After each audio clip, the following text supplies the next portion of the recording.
All right, good morning, everyone. Happy hump day. Let's do a quick sound check here in the Essentials room and then over on YouTube. We got the snow falling today in Massachusetts. Not a lot of snow, but just enough. Just enough to get in that Christmas mood. But all right, y'all, we'll dive on in here. Got a couple setups for you. We've got a little pop in the futures. S&P futures up about a third. Bitcoin futures up about another 1%, which is a little bit irritating. I'm trying to buy some Bitcoin. Trying to buy me some Bitcoin. But all right, we'll start off here with the indices. And a couple of days ago we had that flush. The great flush of 2023. So as far as getting short the market, I never got the trigger. So therefore we never got short. If I was going to short the S&Ps, the trigger would be a close below the low of the high bar. So right now the high bar is the December 1st bar, and the low from that is about 45.50. So if I'm going to short the S&Ps, we have to close under 45.50. And then I finally need to get an hourly sell signal. Haven't had one of them since the 30th of October. So all throughout November, your structure, your momentum, at no point do things say, hey, let's get short and go lower. So until that happens, if they can't take out the low of the high bar, and if they can't print an hourly sell signal, I can't get short. So we never shorted the S&Ps, and then if we were going to short the QQQ, I think of a few different ways to blow money. It's a little bit more fun. But if we were going to short the Qs, I can't even think about doing that until we take out that daily 21 EMA. Rather, I'm still thinking about getting long. Weekly squeeze just fired. Right, that's always bullish. We have a daily buy signal, which I'm led to believe is bullish. And we are right on top of that daily 21. So if those two things happen, S&Ps get an hourly sell signal under the low of the high bar, and then the QQQ dumps under that daily 21. All right, maybe I'll play ball and get short. But until that happens, I'm still leaning bullish. So a couple things for you here. If we pull up the big three radar, I love my squeezes. The weekly, the daily, the 30-minute, the hourly. A lot of times that 4-hour squeeze, it's not as big as a weekly. It's not as big and as slow as a daily, but it's not as quick as a 30-minute or an hourly. I think it's a nice sweet spot. As far as trying to gauge, hey, does the market want to go lower or does the market want to go higher? So next few days here, watch your 4-hour squeezes on Apple, Amazon, QQQ, Tesla, the S&Ps, and the SMH. And really, if you guys want to keep it simple, just watch the 4-hour squeezes on the QQQ and the SPX. All right, probabilities-wise, if the QQQ can end up firing this 4-hour squeeze to the upside, that should take everything with it. Amazon should go higher, Google should go higher, Meta, Nvidia, Apple. The Teslas of the world, they should all follow suit. So I think before you're watching Amazon, before you're watching a Meta, a Google, put the focus first on the QQQ, with the emphasis being that 4-hour squeeze. Now, what I think could happen here, and keep in mind, we've seen a lot of this slingshot action on the weekly squeezes. You enter the squeeze, so you have entered that sweet compression. Momentum breaks under zero. Never a great thing for the bulls. Price is under the 21 EMA. Again, never a good thing for the bulls. So what they're doing is they're trying to get that 4-hour squeeze to the point where it wants to fire short. They're pulling down momentum. They're trying to put a couple cracks in the structure. When that comes together, if the squeeze can't fire short, like they do everything they can as far as momentum, as far as structure, and they still can't get it to fire short, as soon as that thing stabilizes, and to me, stabilize means we're back above and holding back above the 21 EMA. If they can stabilize it back above that 4-hour 21, I think there's a really good chance this just slingshots right back towards the highs. You get your first big push. You get your first little back test, right? Your first chop. We'll call it the first break in the action. You get the big bad 4-hour squeeze. Down goes momentum. We're hanging out under that 21. From there, if they can't get it to fire short, look for that snap right back towards those highs. So what I'm saying is if that happens in the QQQ, everything should follow suit.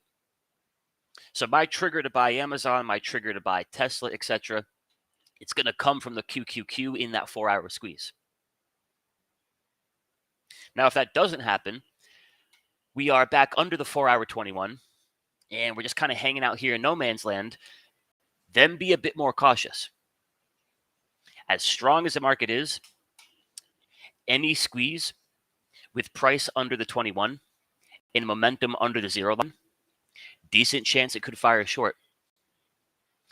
But I'm leaning bullish for now, so I'm thinking if they can get this bad boy back around 388 and just keep it there. We don't got to explode immediately, but just keep it there. I think that does slingshot higher, and then I think that might be a nice spot for some 400 calls. Go out to January, go out to February, grab a couple 400s, and you let the bad boy go. So with that being said, and you can watch the same thing here on the S&Ps. My watch list is all tech, right? Google, Amazon, Netflix, Nvidia. But the S&Ps can help as well. Momentum gets back above 0. We should see that 4-hour squeeze fire long. All right, so there's your context. And now jumping over to the stock side, I think my favorite setup right now has got to be Amazon. So we got the big, beautiful, a big beaut of a weekly squeeze. And the good news is it hasn't fired. So we're still in that buildup of energy.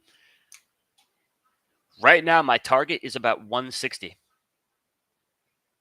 So that's 3 average true range moves above that weekly 21. And I'll show you Microsoft here as the poster child. That's what should happen. Doesn't mean that's what happens, but that's what should happen. You're in a squeeze. You've got a big 3 buy signal. Until that all disappears, 1 week, 2 weeks, 3, 4, 5 weeks later, you should push towards that 3 ATR target. At that point, you cash out and you move on. So the move that Microsoft made, I'm thinking we could see that from the QQQ, could see that from Amazon, etc. So weekly squeeze target for Amazon is $160. And then down on the daily chart, it gets even better. Inside of that beautiful weekly squeeze, we got ourselves a fresh daily squeeze. And it just so happens to be cranking out that buy signal. So now you got that squeeze on squeeze action. Daily squeeze fires. That's going to release some energy. Right, that should get Amazon towards 155-ish. But as that daily squeeze fires, what's going to happen on the weekly? That's probably going to fire as well. So a really, really good example of this, nested squeezes on bigger time frames is a name like Netflix from earlier in the year. Right back here, there was a weekly squeeze and a buy signal, a 3-day and a 2-day squeeze and buy signals, the daily squeeze with your buy signal. There was a 4-hour, there was a 2-hour, there was a 1-hour.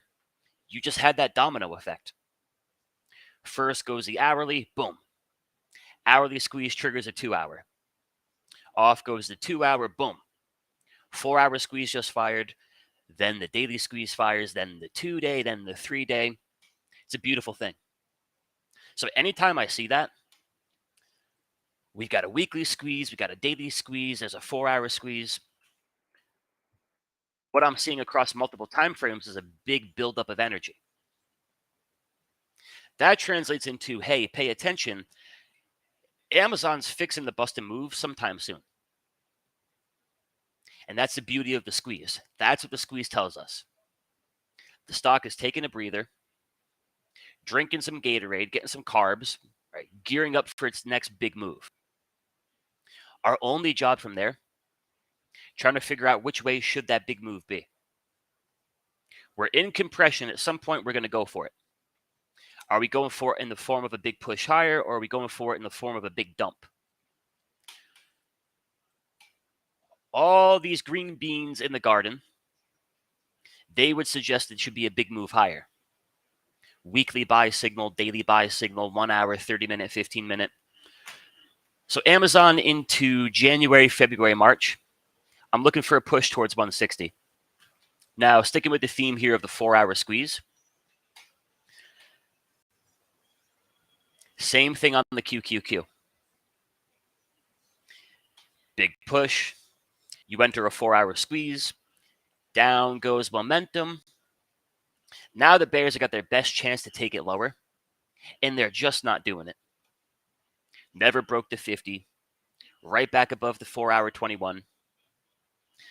Pretty good chance, guys. Momentum gets back above 0. 4-hour squeeze should fire long.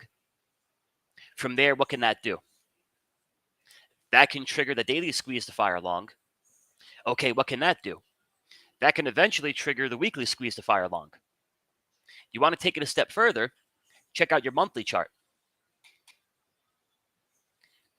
Brand new monthly buy signal. Right, the first one since December of 2021, and the monthly squeeze just fired. So forget all the other time frames. Forget the weekly, forget the daily, forget the 4-hour. Monthly squeeze fires with a monthly buy signal. When's the last time we had that combo? Right back there. That adds, I think, some really powerful context to your weekly and your daily squeeze. They can pack a punch on their own, but if you get a weekly and a daily squeeze firing, when a monthly squeeze just fired, energy on energy on energy. Monthly squeeze target takes you back towards those highs. So between now and March, I'm a bit more focused on, can we get that push towards 160? But for those of y'all that focus on the squeeze, make sure you're looking at the squeeze from that multi-time frame perspective. Sometimes all you have is a daily squeeze and that's it. And sure enough, a daily squeeze can lead to a nice push. But man, when you got a monthly and a weekly and a daily and a 4-hour, that can lead to some of the best moves the market has to offer. So we are liking some Amazon, and then I'll jump over here to Meta. And then Meta off the weekly. Very nice setup. Got a great trend going. Never breaks structure. Never even closes under the weekly 21. So compare this weekly chart to Amazon, Google, QQQ, SPX, even Microsoft. This is one of the better weekly charts in the market. So now the thinking is, as long as we're in a squeeze, and as long as the squeeze is printing that buy signal, where should Meta go? Should go towards 360-ish. So we like that one. Jumping over to AMD. Now AMD just fired. So now one of two things happens. One, this is the lamest weekly squeeze we've ever seen, and that's all she wrote. You get a little push, squeeze fires, and AMD just kind of throws in the towel right back down. That could happen. I think a little bit more likely is that the squeeze tries to work as advertised. You build up energy, you fire, you release energy, you look for a push towards 2.5 to 3 ATR. For advanced micro devices, that's about $1.35.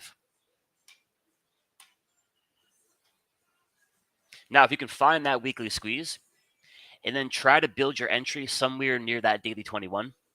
Awesome, awesome stuff. So keep an eye on AMD. That should move with the QQQ. A bit more specifically, that should move with the SMH. So right now, SMH and AMD very similar. AMD fired the weekly squeeze on Monday. The SMH fired the weekly squeeze on Monday. SMH, we're looking for about 170, 175. All right, and then two more for you. So mastery, folks, we got our call debit spreads in Google. And I want to buy a little bit more. We're going to gap up to about $1.32. All right, we got a little gap up coming. So the game plan for Google, the weekly chart has gone from bullish to neutral. So at the moment, we've currently lost our weekly buy signal. Today, tomorrow, Friday, if they can print it again, and they're pretty close, so it's not going to take too much. We might actually get it again this morning. But simple stuff. If before the end of the week, the weekly buy signal prints again, I'm going to add to the same position. February expiration, 150, 160 call debit spread. So easy enough there. And then I think the name that I might buy a little bit of for us here this morning is Tesla. It's gapping up a little bit, though. Typical Tesla fashion. So we're going to open around 243. Not too bad. I wouldn't call her gonzo. But for Tesla here, so you got some fresh daily buy signals. Always a good thing. And now, admittedly, the weekly chart, it's a little bit early. I think great entry here for Tesla.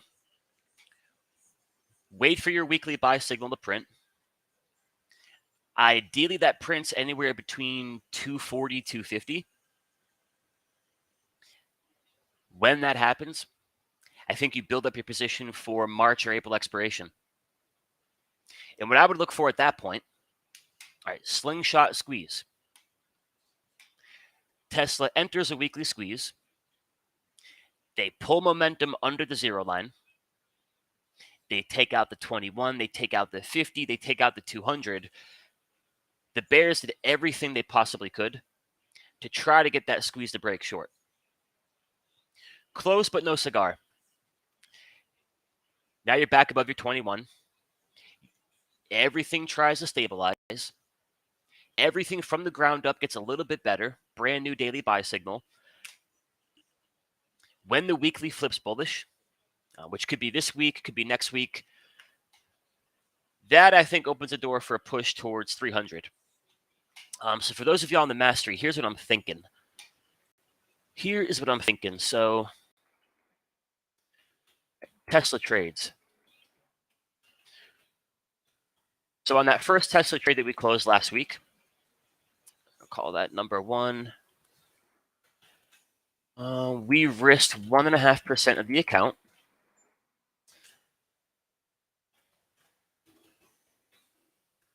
All right, trade one. So we risked 1.5%.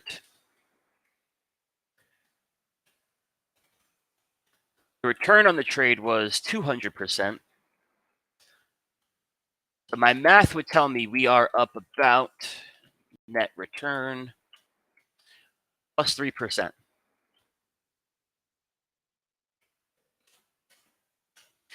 Here's what I'd like to do. And the key with this, do I still have a valid setup? Is there anything on Tesla's weekly chart, anything on Tesla's daily chart, the 4-hour, the 5-minute? Is there anything telling me there could be room for higher prices?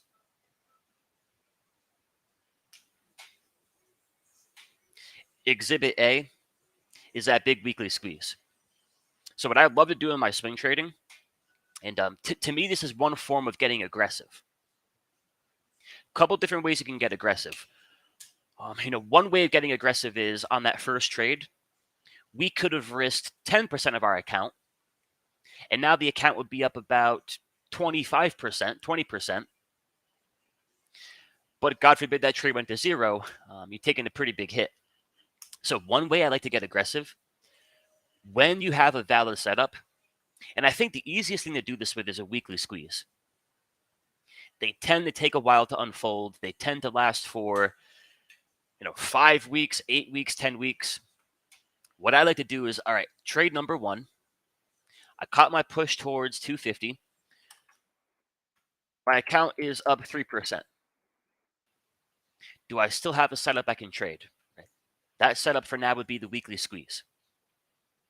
So now what I want to do is, and if I was being disciplined, I would wait for the weekly buy signal. But when you're playing with profits, you do have a little bit of flexibility.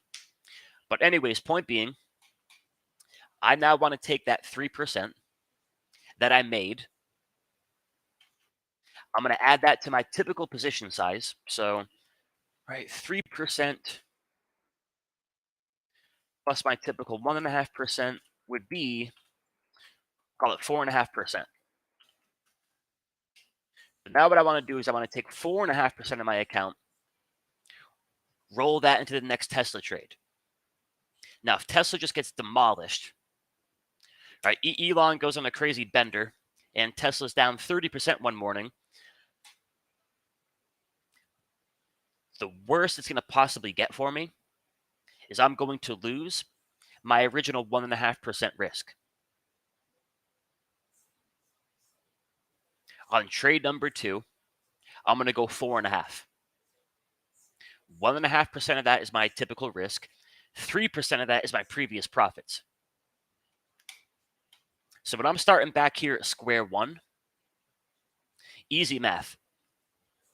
Worst case scenario, trade number one's a total bust, and I'm going to lose $1,500. Terrible penmanship. Deal with it.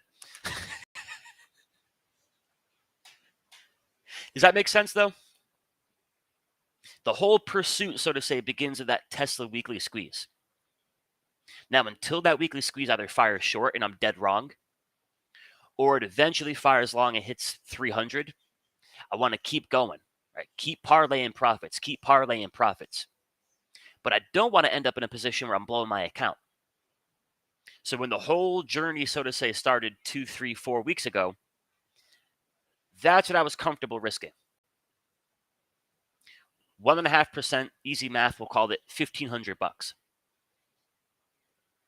I'm going to keep parlaying my profits, keep rolling my profits, keep rolling my profits, all the while understanding my original risk.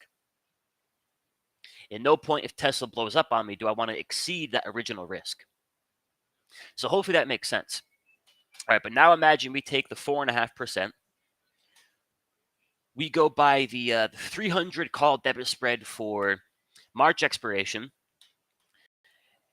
And then set trade number two has a similar result to trade number one. At some point, we're cashing out for about a 200% return.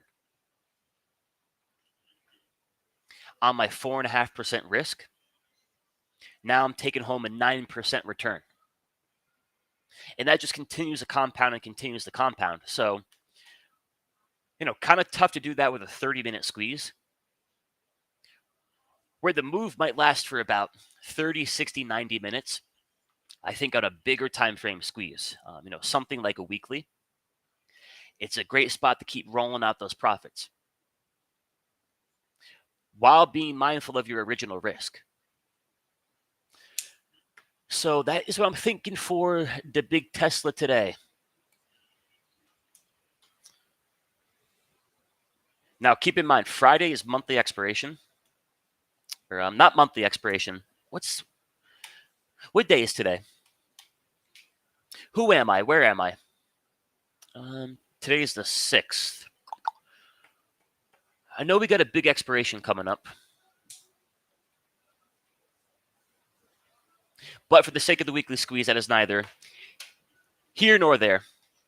But that's what I got for you, beautiful people, this morning. Waiting on a Tesla weekly buy signal, at which point we are taking profits and we're looking for 300. We are looking for Amazon up into 160. Watch that 4-hour squeeze. We are looking for Meta up there towards 360-ish. And then, here's the thing. We could look at like 15 or 20 of these this morning. There's Broadcom, there's AMAT. There's more than enough. I think the key is just the realization it's all kind of the same trade. In my opinion, long Amazon, long Google, long Meta, long AMD, NVIDIA, it's all the same trade. They should all work if this one works. QQQ fires, takes out the high, and we're grooving towards 400. That's great for Meta, great for Amazon, great for Google, great for everything. Vice versa, down goes the QQQ, down goes everything. So my advice is, pick one or two setups that you think offer a little bit more edge. You think are the cleanest names on your list, and then you just focus on trading those names. I'm not a big fan of, I'm waking up and I'm long. I got some AMD, I got some NVIDIA, I got some Broadcom, I got some QQQ. I got a little Apple for good measure. I got some Facebook. Pick one or two, or if anything, just pick the QQQ. Covers all your bases. Some 400 calls, some 405 calls. Now you've got exposure to Amazon via the QQQ. You got exposure to Tesla via the QQQ. So one way to go about it. Me being me, I like that stock action. And then the last chart I want to show you here, which is currently hurting my feelings, but so goes the game. The Bitcoin futures, just super, super strong. So I am going to wait for a dip. I understand damn well I may never get the dip.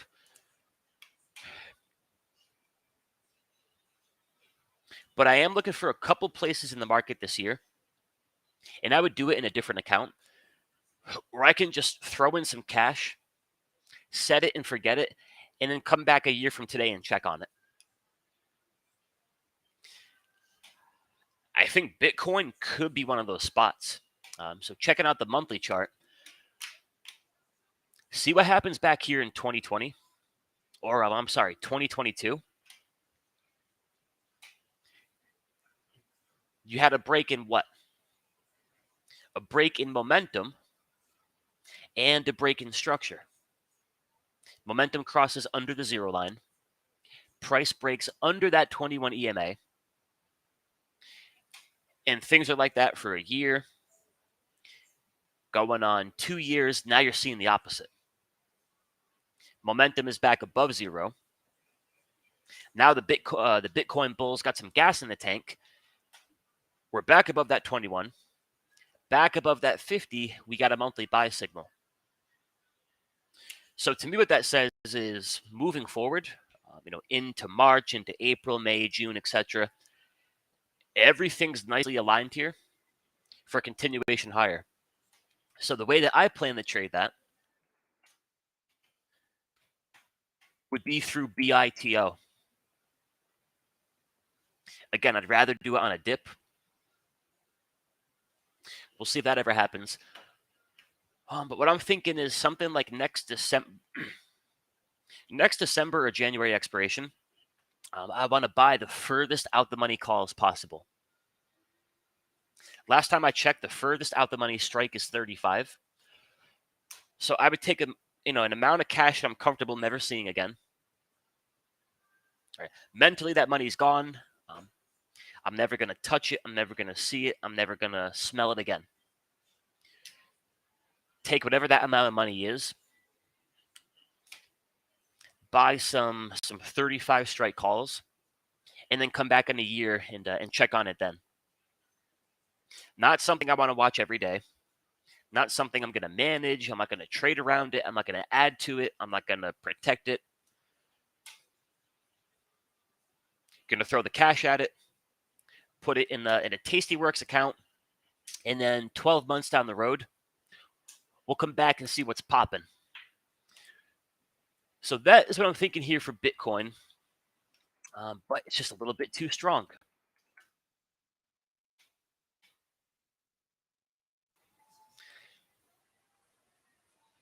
Good if you got it, though. Good if you got it. But all right, y'all, we got a couple minutes left here, so let me get caught up in the chat, see what you got for questions, and then I will be live again at 9:30 Central. 9:30 Central.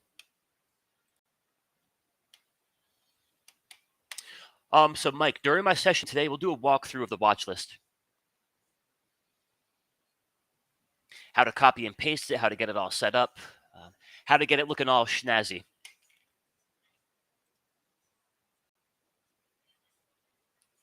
Hey, good morning, Tom. These are big moves and timing is everything. What's your time frame for these targets?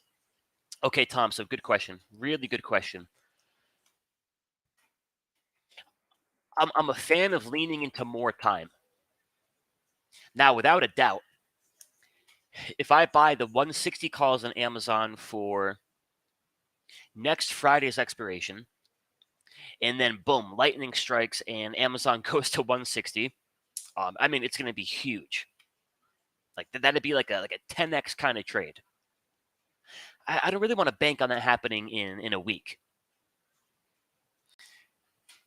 Even worse, if I give it a week till expiration, 2-3 weeks, 2-3 weeks from now, Amazon might have done nothing, just keeps trading sideways, still a perfectly valid setup. But because I cut my trade short, those calls are expiring at 0. So for all these weekly squeeze trades, I'm thinking March, April right now is a good happy balance. Now, when Amazon does fire, hey, we could get there in. Think of it in terms of average true range moves. So right now, the weekly average true range is about. I'm going to round up and call it $10. Weekly ATR of about 10. Meaning, if our target is $15 higher, if Amazon puts its big boy pants on, gives us 1.5 strong weeks, you got your target. So even though it could happen in 2, 3, 4 weeks, I want to give it a little bit more time. So for the Amazons, the Teslas, etc., right now I'm thinking about March or April. And then along the way, you can always make your adjustments. Maybe you do March. 1 week goes by, 2 weeks goes by, 3 weeks goes by. You're not really catching any traction. All right, maybe I'm going to roll out to April now. I'm going to buy myself a little bit more time. So my whole thing is just give it enough time to the point where I've given it enough time to get the job done. But I'm also not stressing the theta, like I would be if the calls expired in 5 or 6 days. Amazon's got some news this morning. What do we got? Amazon aiming to lower fees for merchants selling clothing priced below $20. So if I translate that, okay, so if you got an Amazon store and you're selling baseball caps for less than $20, they're going to lower your fees. Which I think would mean if you're a merchant, you're going to have a better profit margin now, right? So you're telling me Amazon's looking out for the little guy? Is that what you're telling me here? Jeffy B's watching out for the little guy? More volume for Christmas shopping. Now it all makes sense.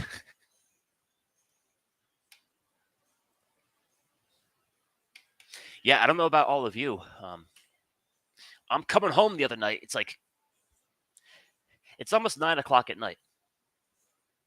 Pitch blackout. I'm coming home from the gas station. I think I saw 2 or 3 Amazon trucks. Not the big giant ones, but the smaller vans. They're out there doing deliveries at like 9 o'clock at night right now. They got them working. They got them working. And Mike, yeah, we're here to help, man. We are here to help. All right, let me jump over to YouTube, see if you got any questions there, and then I am out of here. Hey, what's up, Terry? Good morning, man. Hey, Terry, how about those Lakers? I'm not going to claim to understand the whole play-in tournament, but I do know the Lakers are in the quarterfinals, it would appear. Good morning, Rahan. Good morning, Brad. Yeah, Brad, correct. Yep, you got it. Yep, just sizing the debit. Just sizing the debit. Okay, Greg, good question. So if I didn't take the first Tesla trade, I never did the first Tesla trade, never brought any profits to play with, then I would look for the same exact thing. If I get a weekly buy signal, I want to get long, something up here at 300. Only difference would be position size. So the more I make on one given setup, the more I can risk on it. Trade number one, I cash out. All right, trade number two going to be a little bit bigger. We'll talk more about this later because I think it's a good discussion. You can get bigger. I'm going to keep adding to my risk. Two different ways to get more aggressive. I can just keep on adding more size, or I can keep going further and further out the money. Less size, further out the money calls. If they do hit, going to be a really good return. But the point being is on trade number one, I'm always going to start at my typical risk, right? Anywhere from 1.5% to 2.5%. As that develops, if I'm cashing out a little bit, all right, then I can try to up the ante. And no doubt, if you really size into trade number one, and then from there, boom, you catch the whole push. Nothing better than that. And if it's a 30-minute squeeze or an hourly squeeze, I think I'm a little bit more likely to do that. Like, hey, here's my squeeze, here's my entry. This should work right here, right now. But yeah, on a bigger weekly squeeze, I think you got a little bit more room for playability.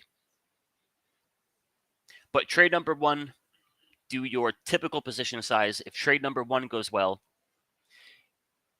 you can look to up the ante on trade number two. But all right, folks, I got a jet here. I'll be back in an hour on the mic. So Mastery members, I will see y'all then.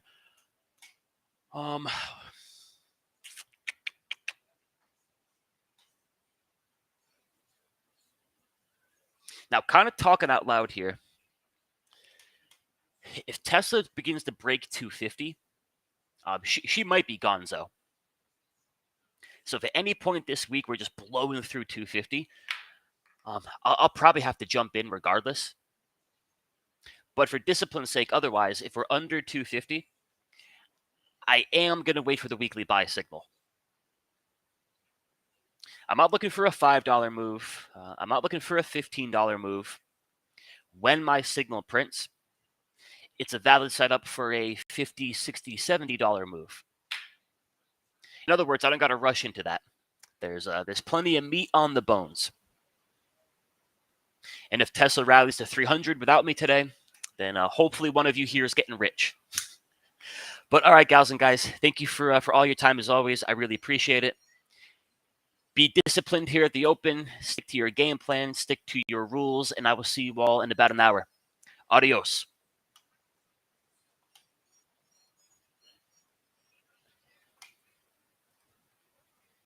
Chestnuts roasting on an open fire.